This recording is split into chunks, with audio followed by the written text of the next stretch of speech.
Good morning dear students. देखिए आज हम लोग बहुत ही महत्वपूर्ण टॉपिक देखने जा रहे हैं जिसका नाम है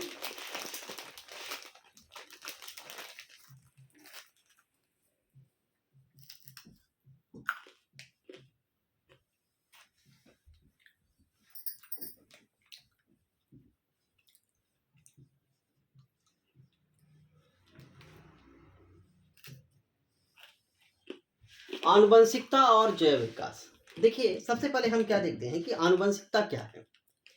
तो आनुवंशिकता क्या है कि जो लक्षण होते हैं, लक्षणों का एक पीढ़ी से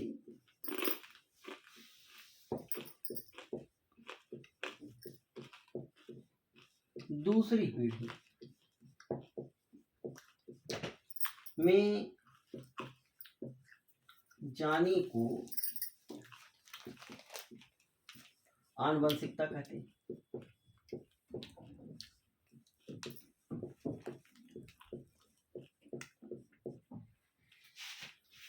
ठीक है, लक्षणों का मतलब क्या कि जैसे मान लीजिए कि माँ बाप हैं,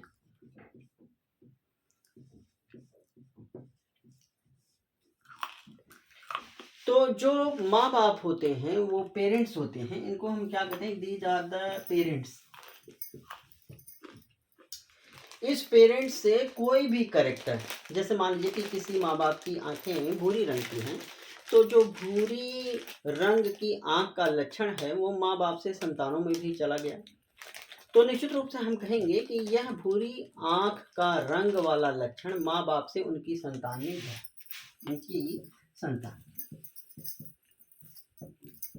जिसे हम प्रोजनी भी कहते हैं, प्रोजनी या ऑफस्प्रिंग भी कहते हैं, चला गया। ठीक है, तो अब ये जो लक्षण माँ बाप से संतान में जाते हैं, माँ बाप से संतान में चले गए जो लक्षण, उन्हीं को हम क्या कहते हैं कि आनुवंशिकता कहते हैं। लेकिन इससे मिलता जुलता एक टर्म और है, आनुवंशिकता मतलब हेरिडिटी। आनुवंशिकता को क्या कहते हैं, हेरिडिटी। इसी से मिलता जुलता जो दूसरा टर्म है वो क्या है कि दैट इज इनहेरिटेंस, ये संतान। ठीक है, इनहेरिटेंस। देखिए इनहेरिटेंस क्या है, वंशागति, यानी कि मां बाप से जो लक्षण संतान में किस प्रक्रिया से जाते हैं उस प्रक्रिया को क्या कहते हैं, वंशागति। यानी कि लक्षण एक पीढ़ी से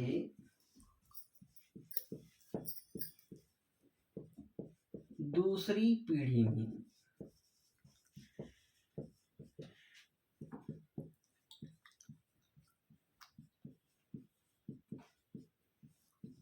किस प्रक्रिया से जाते हैं उसे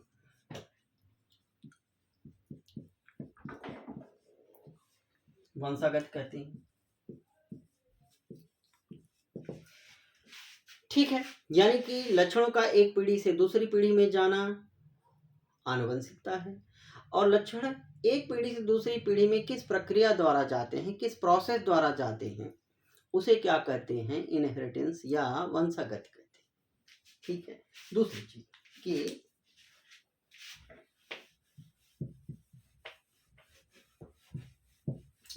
इसमें एक सबसे इंपॉर्टेंट चीज क्या है कि तीसरी जो इंपॉर्टेंट चीज है वो क्या है, विभिन्नताएं, यानी कि वेरिएशंस। देखिए जो विभिन्नताएं होती हैं वो विभिन्नता क्या है कि हमने कहा कि जो एक पीढ़ी है, जैसे कि मान लीजिए कि ये कोई नर है और दूसरा क्या है, मादा है। नर को हम इस सिंबल से दिखाते हैं और मादा को इस सिंबल दिखाते हैं, तो नर और मादा से क्या बनती है, नई पीढ़ी, एक संतान बनती है। नर और मादा से जो नई संतान बनती है उस नई संतान को बनने की प्रक्रिया को हम क्या कहते हैं, प्रजनन कहते हैं। ठीक है, प्रजनन यानी कि रिप्रोडक्शन। रिप्रोडक्शन वास्तव में क्या है कि प्रजनन क्या है कि वह प्रक्रिया है जिसके द्वारा कोई जीव अपने जैसी नई संतान बनाता है, वही क्या है प्रजनन। तो निश्चित रूप से जो कैरेक्टर जाएंगे एक पीढ़ी से दूसरी पीढ़ी में वो कैसे जाएंगे, प्रजनन के जरिए जाएंगे। और प्रजनन कैसा हो सकता है, प्रजनन की अलैंगिक हो सकता है, अलैंगिक, या प्रजनन कैसा हो सकता है, लैंगिक। प्रजनन लैंगिक हो सकता है या अलैंगिक प्रजनन हो सकता है, दोनों से ही नई संतान बनेगी। तो लक्षण जो है एक पीढ़ी से दूसरी पीढ़ी में जाते हैं, संतान प्रजनन के जरिए बनती है, और उसको हम डिफाइन भी, परिभाषा भी देते हैं। प्रजनन वह प्रक्रिया है जिसमें जरिए कोई जीव अपनी जैसी नई संतान बनाता है। लेकिन एक चीज जरूर याद रखिएगा, कोई भी संतान होती है, किसी भी माँ बाप की संतान होती है, किसी पौधे से नए पौधे बनते हैं, तो वो चाहे लैंगिक प्रजनन के जरिए बने चाहे अलैंगिक प्रजनन के जरिए नई संतान बने, लेकिन किसी भी संतान में अपने माँ बाप से कुछ न कुछ अंतर जरूर रहता है, चाहे वो लैंगिक तरीके से बने चाहे वो अलैंगिक प्रजनन से बने। तो ये जो अंतर है माँ बाप और संतान के बीच में, लक्षणों में जो अंतर पाया जाता है, उसी को हम क्या कहते हैं, विभिन्नता। ठीक है, इसको लिख देते हैं कि माँ बाप और संतान के बीच पाए जाने वाले अंतर को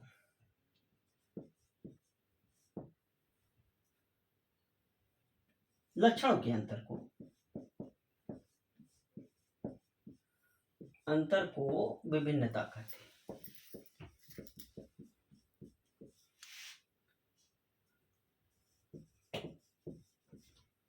माँ बाप और संतान के बीच में जो लक्षण अंतर पाए जाते हैं उसी को क्या कहते हैं, विभिन्नता कहते हैं। ठीक है, या हम इस विभिन्नता को ऐसे भी परिभाषित कर सकते हैं कि सारे मनुष्य एक ही प्रजाति के से संबंधित होते हैं। देखिए, हम जब मनुष्य का वैज्ञानिक नाम लिखते हैं तो कहते हैं होमो सेपियंस। तो होमो क्या है, जीनस है, वंश है, और सेपियंस क्या है, हमारी प्रजाति है। सारे मनुष्य इसी एक प्रजाति सेपियंस से जुड़े होते हैं। लेकिन क्या सारे मनुष्य एक ही प्रजाति के होते हुए एक ही प्रजाति के सारे मनुष्य एक ही प्रजाति के सदस्य हैं? लेकिन क्या सारे मनुष्य में लक्षणों में समानता होती है, सारे मनुष्य एक जैसे होते हैं? नहीं, उनमें काफी मामलों में समानता जरूर होती है, लेकिन कई सारे मामले में हम आपस में डिफरेंट होते हैं, अंतर होता है। हमें एक ही क्लास में बैठे हुए बच्चों में सबकी नाक एक जैसी नहीं है, सबके कान आंख एक जैसे नहीं है, उनमें अंतर है। तो एक ही प्रजाति के सदस्यों के बीच में जो अंतर पाया जाता है उसी को क्या कहते हैं, विभिन्नता। यहाँ पे लिख देते हैं कि एक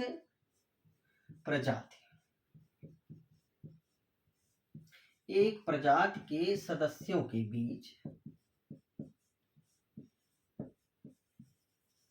बीच पाए जाने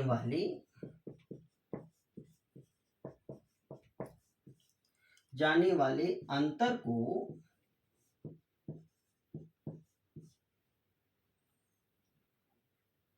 विभिन्नता कहते हैं।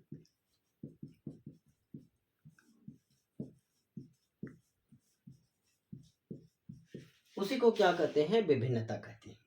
तो दो चीजें हमने कही कि विभिन्नता क्या है, आनुवंशिकता, वंशागति। तीसरी चीज हमने क्या देखी, विभिन्नता। आप इस तरीके से विभिन्नता को परिभाषित कर सकते हैं। देखिए, इन सारी चीजों को हम कहाँ पढ़ते हैं कि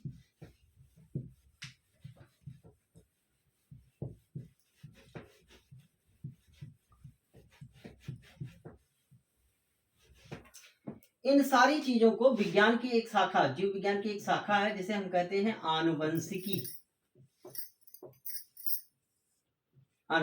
यानी कि जेनेटिक्स। आनुवंशिकी क्या है, जीव विज्ञान की एक शाखा है जिसके अंतर्गत हम दो चीजें पढ़ते हैं कि दैट इज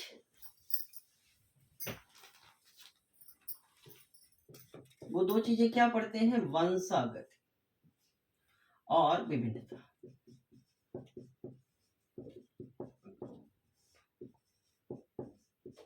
यानी कि हम कहते हैं कि आनुवंशिकी क्या है, जेनेटिक्स क्या है, जीव विज्ञान की वह शाखा है जिसके अंतर्गत हम वंशागत और विभिन्नताओं का अध्ययन करते हैं, उसी को हम क्या कहते हैं, जेनेटिक्स।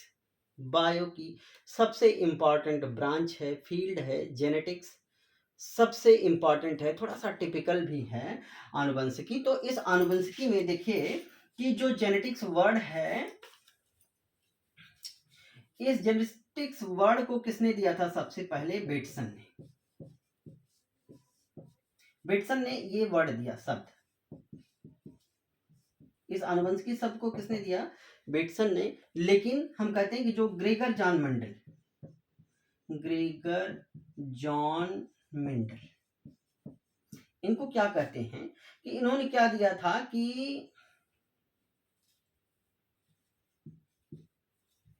इन्होंने वंशागत के सिद्धांत, वंशागत के सिद्धांत दिए थे, यानी कि प्रिंसिपल ऑफ इनहेरिटेंस।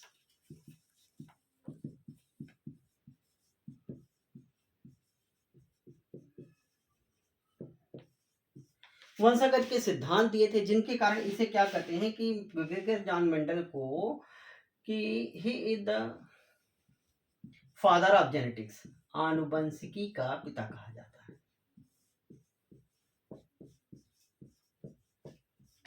मेंडल को क्या कहते हैं, आनुवंशिकी का पिता कहते हैं।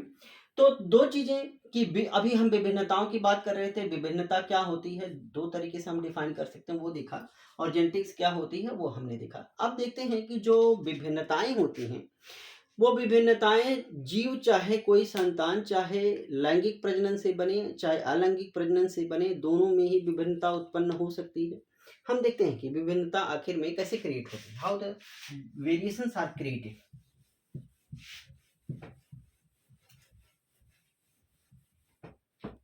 देखिए ये पेरेंट है, पेरेंट से क्या बनती है कि संतान, ठीक है, या हम इनको कहते हैं पेरेंट को पी, या हम इसे कहते हैं पितृ पीढ़ी। इस पितृ पीढ़ी से जो संतान बनती है वो दो तरीके से बन सकती है। कैसे बन सकती है, अलैंगिक प्रजनन से, और या कैसे बन सकती है, लैंगिक प्रजनन से। ठीक है, तो जो अलैंगिक प्रजनन से, अलैंगिक प्रजनन का मतलब क्या, जैसे गन्ने का पौधा है, गन्ने का पौधा, तो गन्ने के पौधे से क्या बने कि नए गन्ने के पौधे बनते हैं।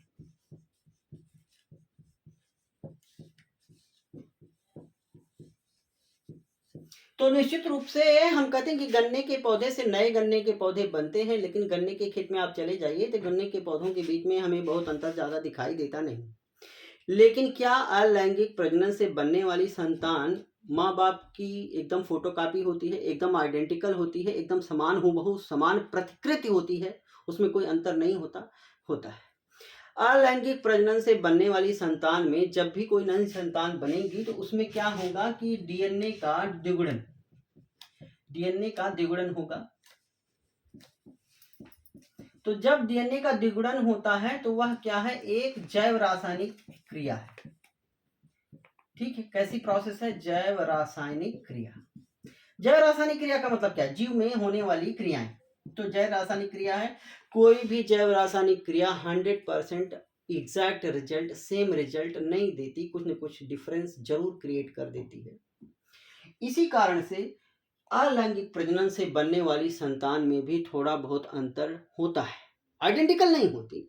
हालांकि ये चीज याद रखिए, ध्यान रखिएगा कि अलैंगिक प्रजनन से बनने वाली संतानों में जो अंतर होता है, डिफरेंस होता है, वेरिएशन होता है, बहुत ही कम होता है, और वह जो डिफरेंस है, अंतर है, विभिन्नता है, वेरिएशन है, वह जैव विकास में, इवोल्यूशन में अपना योगदान नहीं देती, वो अपना कंट्रीब्यूशन नहीं देती। लेकिन अब लैंगिक प्रजनन को देखिए कि लैंगिक प्रजनन से जो संतान बनती है उसमें विभिन्नता, इस बनने वाली संतान में जो वेरिएशन है, विभिन्नता है, वो ज्यादा होती है। तो और ये विभिन्नता कैसी होती है, यहाँ पे विभिन्नता कितनी होती है, ज्यादा होती है, और यह किसमें योगदान देती है कि जैव विकास में अपना योगदान देती है। देखिए एक चीज कहते हैं कि जो विभिन्नता होती है वही जैव विकास की इवोल्यूशन का रॉ मटेरियल है, कच्चा माल है। हम कहते हैं कि देखिए कि जो वेरिएशन है, वेरिएशन यानी कि विभिन्नता, ये क्या है कि कच्चा माल है। कच्चा माल का मतलब क्या है? Raw material. This is raw material किसके लिए? For evolution. यानी कि विभिन्नता ही है जो वेरिएशन होती है, विभिन्नता है तभी नई प्रजाति बनती है। वेरिएशन, जैव विकास क्या है कि किसी सिंपल और साधारण, सिंपल प्रिमिटिव ऑर्गेनिज्म से ग्रेजुअली, धीरे धीरे, क्रमिक रूप से, कई सालों के बाद, मिलियन ऑफ ईयर्स के बाद, शताब्दियों के बाद नई और विकसित संतान बनने की, प्रोजनी बनने की, प्रजाति बनने की प्रक्रिया को क्या कहते हैं? जैव विकास। और उस जैव विकास में कौन योगदान देता है? विभिन्नताएं। विभिन्नताएं वो हैं जो जिनके बिना जैव विकास नहीं हो सकता। तो सेक्सुअल रिप्रोडक्शन में, लैंगिक प्रजनन में विभिन्नता ज्यादा होती है। हमें एक चीज समझना है कि आखिर में जब एसेक्सुअल रिप्रोडक्शन में, अलैंगिक प्रजनन में विभिन्नता बहुत कम होती है, तो फिर लैंगिक प्रजनन में विभिन्नता क्यों ज्यादा होती है? इसको देखना।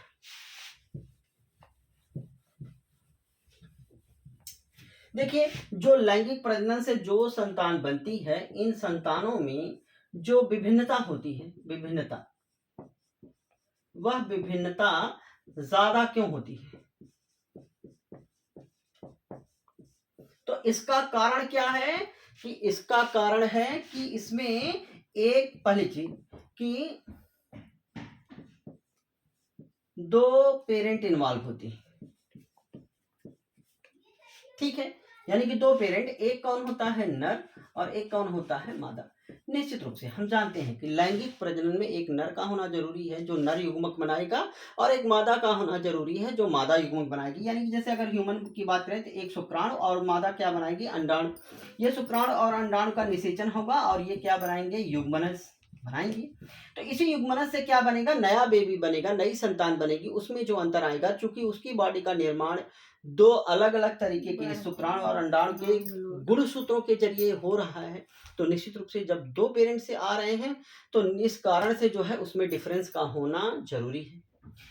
दूसरी चीज कि सेक्सुअल रिप्रोडक्शन में विभिन्नता क्यों क्रिएट होती है? तो हम कहते हैं कि इसमें क्या होता है? विनिमय, विनिमय होता है, क्रॉसिंग ओवर। क्रॉसिंग ओवर क्या है कि देखिए एक चीज और याद रखिएगा कि सेक्सुअल रिप्रोडक्शन में, लैंगिक प्रजनन में जब नई प्रोजनी बनती है तो अर्धसूत्री विभाजन होता है, और अलैंगिक प्रजनन में सूत्री विभाजन होता है। तो जब अर्धसूत्री विभाजन होता है तो उसमें गुणसूत्र अपने अपने जीन की अदला बदली करते हैं। कैसे करते हैं? जैसे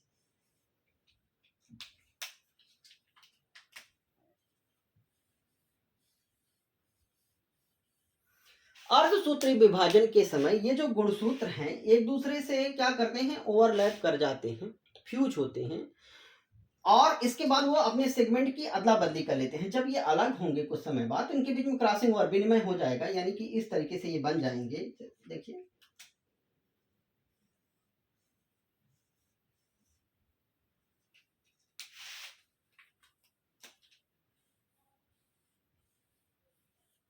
अब इसमें जो है कि थोड़ा सा इस क्रोमोसोम के गुणसूत्र के कैरेक्टर आ गए, और इसके अंदर जो है तो दोनों के जीन में क्या हो गया? दोनों ने अपने अपने जीन की थोड़ा बहुत अदली बदली कर ली है, एक्सचेंज कर ली है, जिसे क्या कहते हैं? क्रॉसिंग ओवर या विनिमय। तो चूंकि जब दोनों अदला बदली कर लिए तो निश्चित रूप से उनके जीन की जो बनावट है, जो कॉन्स्टिट्यूशन है जीन का, वो बदल गया।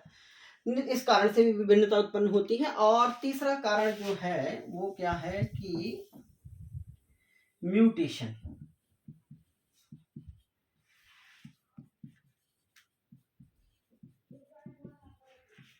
म्यूटेशन क्या है कि म्यूटेशन है कि अगर जो डीएनए होता है, जो आनुवंशिक पदार्थ है, जो जेनेटिक मटेरियल है, उसकी संरचना में, जेनेटिक मटेरियल में, आनुवंशिक पदार्थ में अगर कोई अलगाव हो जाए, अचानक से आए हुए बदलाव को ही हम क्या कहते हैं, म्यूटेशन कहते हैं।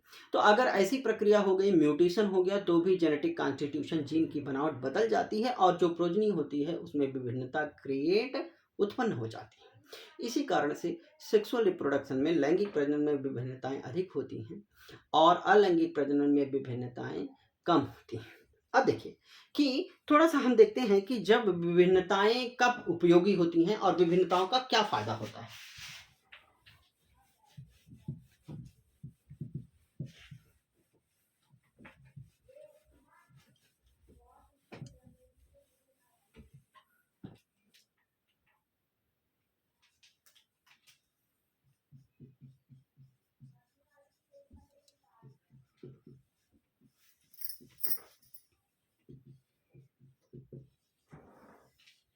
यानी कि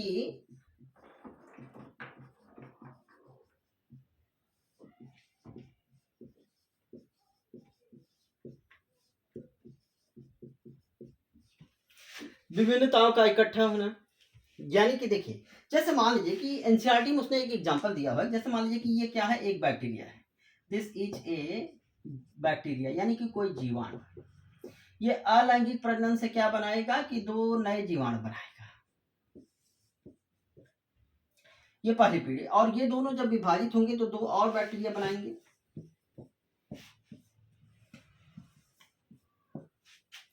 यह जीवाणु, ये पहली पीढ़ी है और ये दोनों विभाजित होकर के दो नए जीवाणु बना रहे हैं। तो निश्चित रूप से अब ये जीवाणु जो है, ये जीवाणु जो है वह इस वाले अपने मात्र जीवाणु से समान है, उसकी जो शरीर की संरचना है, बनावट है, वो समान है। लेकिन मान लीजिए कि इसमें कुछ डिफरेंस आ गया कि इसमें हम कहें कि अगर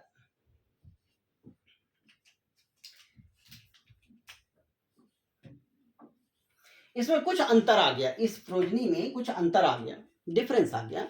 और वह अंतर क्या है कि मान लीजिए कि यह प्रोजनी जो है कि 15 डिग्री सेंटीग्रेड पे तापमान पर जीवित रह सकती है, तो ये प्रोजनी जो है कि मान लीजिए कि 15 से 18 डिग्री सेंटीग्रेड पे सर्वाइव करने की क्षमता का विकास हो गया इसमें। तो ये डिफरेंस है, ये तापमान, अधिक तापमान में रहने का एक गुण विकसित हो गया जो इसके पेरेंट में नहीं था। थोड़ा सा ये डिफरेंस आया हुआ है और यही डिफरेंस जो है इसकी अगली पीढ़ी में भी चला जाएगा। और चूंकि बैक्टीरिया जो है, जीवाणु जो है, एक ही दिन में अपनी पूरी कॉलोनी बना सकता है, तो निश्चित रूप से वो कई जनरेशन एक दिन में बन जाती है और कई जनरेशन के बाद ये तापमान सहने की क्षमता, कई पीढ़ियों के बाद, मान लीजिए कि ये बैक्टीरिया अगर हमने कहा था 15 डिग्री सेंटीग्रेड पर रह सकती है, तो कई पीढ़ी के बाद जो नई बैक्टीरिया बनी वो मान लीजिए कि 40 डिग्री सेंटीग्रेड पर सर्वाइव करने की क्षमता का विकास, वो लक्षण धीरे धीरे, ये विभिन्नता जो अधिक तापमान पर रहने की विभिन्नता पहली पीढ़ी में क्रिएट हुई थी, उत्पन्न हुई थी, वो धीरे धीरे पीढ़ी दर पीढ़ी इकट्ठा होती रही और अंत में एक ऐसी प्रजाति का विकास हो गया जो कि अधिकतम तापमान पर सर्वाइव करने की, सहजीवित रहने की क्षमता का विकास हो गया। तो निश्चित रूप से जब विभिन्नताएं इकट्ठा हो जाती हैं तो विभिन्नताएं, देखिए, एक पर्टिकुलर बैक्टीरिया के लिए, जीवाणु के लिए फायदेमंद नहीं है, लेकिन वह उस प्रजाति के लिए बहुत ज्यादा उपयोगी है जो नई प्रजाति बनी इस विभिन्नताओं के इकट्ठा होने से। तो विभिन्नताएं चूंकि एक जनरेशन में बहुत ही माइनर होती हैं, बहुत कम होती हैं, इसी कारण वो एक इंडिविजुअल के लिए व्यक्तिगत रूप से फायदेमंद नहीं होती। लेकिन कई जनरेशन के बाद, शताब्दियों के बाद, मिलियन ऑफ ईयर्स के बाद जब एक नई प्रजाति बनती है, वो नए, जैसे बैक्टीरिया का एग्जाम्पल दिया गया कि वो नए 40 डिग्री सेंटीग्रेड पे, एक एग्जाम्पल रखा है मैंने कि 40 डिग्री सेंटीग्रेड पे सर्वाइव कर सकता है, तो निश्चित रूप से अब ये प्रजाति तो 15 पे ही रह सकती थी, ये यहाँ पे मर जाएगी। लेकिन ये जो नई प्रजाति विकसित हुई, जो अधिक तापमान पे सर्वाइव करने का गुण उससे धीरे धीरे उसी जनरेशन से आया, तो वो उस कंडीशन में सर्वाइव करने की क्षमता का उससे ज्यादा उपयुक्त है, वो रह सकती है उसमें। तो इसी कारण कहते हैं कि विभिन्नताएं जब इकट्ठा होती हैं धीरे धीरे, तब वो फायदे करती हैं। एक पीढ़ी के लिए फायदेमंद होती हैं, व्यक्तिगत रूप से एक जीवाणु के लिए फायदेमंद नहीं होती। जीवाणु का उदाहरण एनसीईआरटी ने दिया हुआ है, इसलिए इस चीज को समझना बहुत जरूरी है। तो विभिन्नताओं से क्या, विभिन्नताओं के क्या फायदे हैं, कि उसके उपयोग क्या है, विभिन्नताओं के क्या उपयोग हैं। तो हम कह सकते हैं विभिन्नताएं क्या करती हैं कि बदलते वातावरण में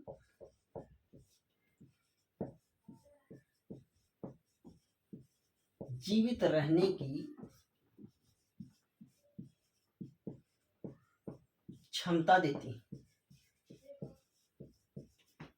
यानी कि अगर वातावरण की दशाएं बदलते हैं का मतलब क्या, यहाँ 15 डिग्री सेंटीग्रेड था अब 40 हो गया, तो उस बदलते हुए तापमान की दशाओं में उस नई बैक्टीरिया को जो वेरिएशन आई वो क्षमता देती है। दूसरी चीज कि विभिन्नताओं का दूसरा उपयोग क्या है कि यह जैव विकास में, इसका सबसे बड़ा योगदान क्या है, जैव विकास में योगदान।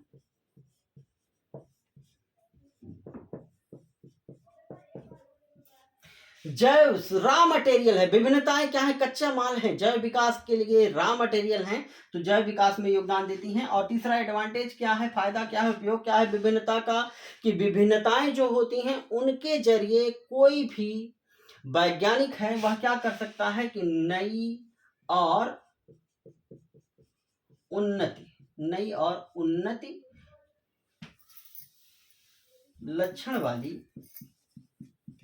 लक्षणों वाली प्रजाति का विकास कर सकता है।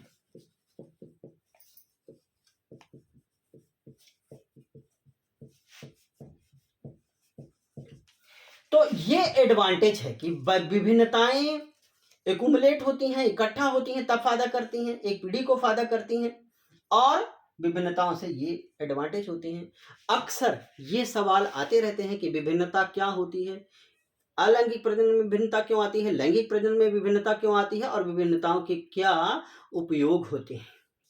तो निश्चित रूप से आपको ये चैप्टर जो आनुवंशिकता और विभिन्नता है, बाकी चैप्टर से थोड़ा सा टेढ़ा है, थोड़ा सा टिपिकल है, लेकिन सबसे इंपॉर्टेंट है। सबसे ज्यादा सवाल इस बार या हर बार इसी से चैप्टर से आते हैं, तो इसीलिए इस पूरे चैप्टर की पूरी श्रृंखला बनाने जा रहे हैं। तो आप जुड़े रहिए चैनल के साथ, शेयर कर लीजिए, लाइक शेयर और सब्सक्राइब जरूर कर लीजिए, ताकि आपको और इतने जितने भी वीडियो बन जाएंगे अगर आपने उसको देख लिया तो निश्चित रूप से और कोई चीज़ पढ़ने की जरूरत नहीं रहेगी। आपकी सारी जो हेरिडिटी और इनहेरिटेंस, आनुवंशिकता और वंशागति चैप्टर है, टॉपिक है, इससे सारे सवाल आपको मिल जाएंगे, आपको कोई प्रॉब्लम होने वाली नहीं।